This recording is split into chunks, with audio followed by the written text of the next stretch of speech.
Hey guys, welcome back. I'm sorry that I am having trouble being consistent with uploading every day. I just have a lot going on in my personal life and then just this month in general. And I just have a lot going on. I've been really stressed. And I'm trying really, really hard to be disciplined and, make God a priority, make His Word a priority. I've been praying a lot because I feel like anytime I get really stressed or anxious or overwhelmed, and I'm feeling like a lot of emotions. I don't like, it's like, I feel like I have to pray because I feel like nothing else is like helping me. Like I actually like had a freak out on Sunday and had to leave and drove almost 2 hours to my mom's, and I literally talked to God and like prayed for like almost the whole drive there. So like a good hour at least. I just talked and prayed and cried and just was like asking God to help me. And even on the way home yesterday, I talked to him again for like an hour straight. And I just, it's just hard. It's hard to stay with him. It's hard to stay in his lane, especially when, I feel the flesh fighting against it. I feel the demons doing their best to, you know, cause a frenzy in me to keep me away from God. And it's really, really hard to stick with it. And I'm struggling. But you know what? I'm trying really hard. So let's get into today's chapters. And if anyone else is struggling like I am now or in the future, um, you know, praying helps me a lot. So if you're able to take a moment, go in your car or your closet or your bathroom, somewhere privately, just take a moment and pray and just sit with God for a second and ask Him to help you, because that's the only thing that's helping me right now. So, okay, guys, let's get started. The Lord spoke to Moses. Command the Israelites and say to them, when you enter the land of Canaan, it will be allotted to you as an inheritance with these borders. Your southern side will be from the wilderness of Zin, along the boundary of Edom. Your southern border on the east will begin at the east end of the Dead Sea. Your border will turn south of the Scorpion's Ascent, proceed to Zin, and end south of Kadesh Barnea. It will go to Hazar Adar and proceed to Asmon. The border will turn from Asmon to the brook of Egypt, where it will end at the Mediterranean Sea. Your western border will be the coastline of the Mediterranean Sea. This will be your western border. This will be your northern border. From the Mediterranean Sea, draw a line to Mount Hor. From Mount Hor, draw a line to the entrance of Hamath, and the border will reach Zedad. Then the border will go to Zephron and end at Hazra Enan. This will be your northern border. For your eastern border, draw a line from Hazra Enan to Shepham. The border will go down from Shepham to Riblah, east of Ain. It will continue down and reach the eastern slope of the Sea of Kinnereth. Then the border will go down to the Jordan and end at the Dead Sea. This will be your land defined by its borders on all sides. So Moses commanded the Israelites, this is the land you are to receive by lot as an inheritance which the Lord commanded to be given to the 9.5 tribes. For the tribe of Reuben's descendants and the tribe of Gad's descendants have received their inheritance according to their ancestral families, and half the tribe of Manasseh has received its inheritance. The 2.5 tribes have received their inheritance across the Jordan, east of Jericho, toward the sunrise. The Lord spoke to Moses. These are the names of the men who are to distribute the land as an inheritance for you. The priest Eleazar and Joshua son of Nun. Take one leader from each tribe to distribute the land. These are the names of the men. Caleb son of Jephunneh from the tribe of Judah. Shemuel son of Ammihud from the tribe of Simeon's descendants.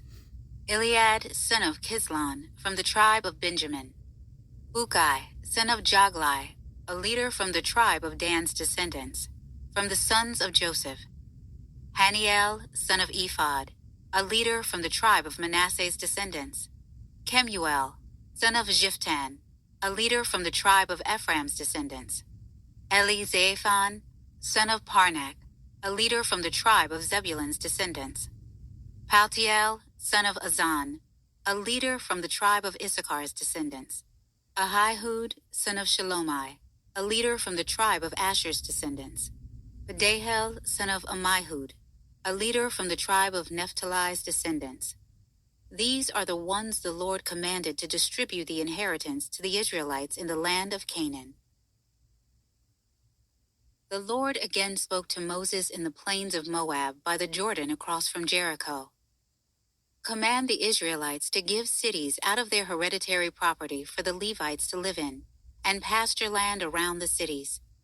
The cities will be for them to live in, and their pasture lands will be for their herds, flocks, and all their other animals. The pasture lands of the cities you are to give the Levites will extend from the city wall 500 yards on every side.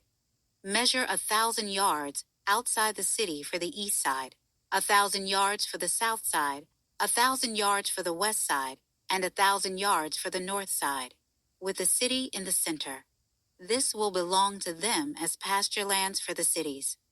The cities you give the Levites will include 6 cities of refuge, which you will provide so that one who kills someone may flee there. In addition to these, give 42 other cities.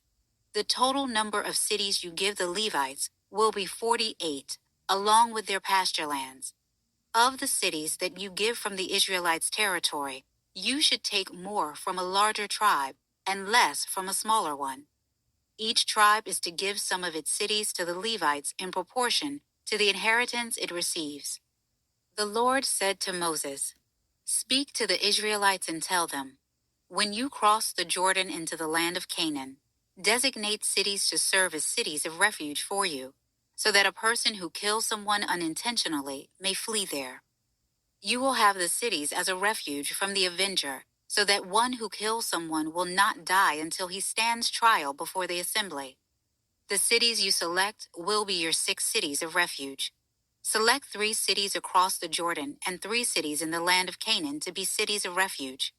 These 6 cities will serve as a refuge for the Israelites and for the alien or temporary resident among them, so that anyone who kills a person unintentionally may flee there. If anyone strikes a person with an iron object and death results, he is a murderer. The murderer must be put to death. If anyone has in his hand a stone capable of causing death and strikes another person and he dies, the murderer must be put to death. If anyone has in his hand a wooden object capable of causing death and strikes another person and he dies, the murderer must be put to death. The avenger of blood himself is to kill the murderer. When he finds him, he is to kill him. Likewise, if anyone in hatred pushes a person or throws an object at him with malicious intent and he dies, or if in hostility he strikes him with his hand and he dies, the one who struck him must be put to death. He is a murderer. The avenger of blood is to kill the murderer when he finds him. But if anyone suddenly pushes a person without hostility or throws any object at him without malicious intent, or without looking drops a stone that could kill a person and he dies, but he was not his enemy and didn't intend to harm him, the assembly is to judge between the person who kills someone and the avenger of blood according to these ordinances. The assembly is to protect the one who kills someone from the avenger of blood. Then the assembly will return him to the city of refuge he fled to, and he must live there until the death of the high priest who was anointed with the holy oil. If the one who kills someone ever goes outside the border of the city of refuge he fled to, and the avenger of blood finds him outside the border of his city of refuge and kills him, the avenger will not be guilty of bloodshed. For the one who killed a person was supposed to live in his city of refuge until the death of the high priest. Only after the death of the high priest may the one who has killed a person return to the land he possesses. These instructions will be a statutory ordinance for you throughout your generations wherever you live. If anyone kills a person, the murderer is to be put to death based on the word of witnesses. But no one is to be put to death based on the testimony of one witness. You are not to accept a ransom for the life of someone who is guilty of murder. He must be put to death. Neither should you accept a ransom for the person who flees to his city of refuge, allowing him to return and live in the land before the death of the high priest. Do not defile the land where you live, for bloodshed defiles the land, and there can be no atonement for the land because of the blood that is shed on it, except by the blood of the person who shed it. Do not make the land unclean where you live and where I dwell, for I, the Lord, reside among the Israelites. Oh, that what? Do not make the land unclean where you live and where I dwell, for I, the Lord, reside among the Israelites. But I don't know. I've had a very stressful day today, guys, and I'm just kind of listening to today's chapters and just kind of taking them in. I don't have the mental capacity to really I don't know, question anything today. I mean, I don't know. The family heads from the clan of the descendants of Gilead, the son of Machir, son of Manasseh, who were from the clans of the sons of Joseph, approached and addressed Moses and the leaders who were heads of the Israelite families.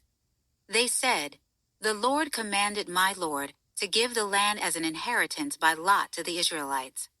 My Lord was further commanded by the Lord to give our brother Zelophehad's inheritance to his daughters.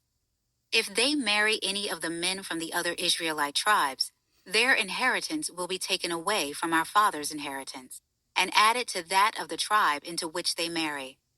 Therefore, part of our allotted inheritance would be taken away.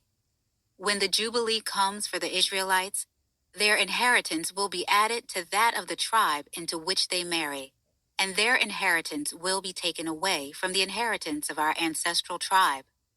So Moses commanded the Israelites at the word of the Lord. What the tribe of Joseph's descendants says is right. This is what the Lord has commanded concerning Zelophehad's daughters. They may marry anyone they like, provided they marry within a clan of their ancestral tribe. No inheritance belonging to the Israelites is to transfer from tribe to tribe, because each of the Israelites is to retain the inheritance of his ancestral tribe. Any daughter who possesses an inheritance from an Israelite tribe must marry someone from the clan of her ancestral tribe, so that each of the Israelites will possess the inheritance of his fathers. No inheritance is to transfer from one tribe to another, because each of the Israelite tribes is to retain its inheritance. The daughters of Zelophehad did as the Lord commanded Moses. Mahlah, Tirzah, Haglah, Milcah, and Noah, the daughters of Zelophehad, married cousins on their father's side.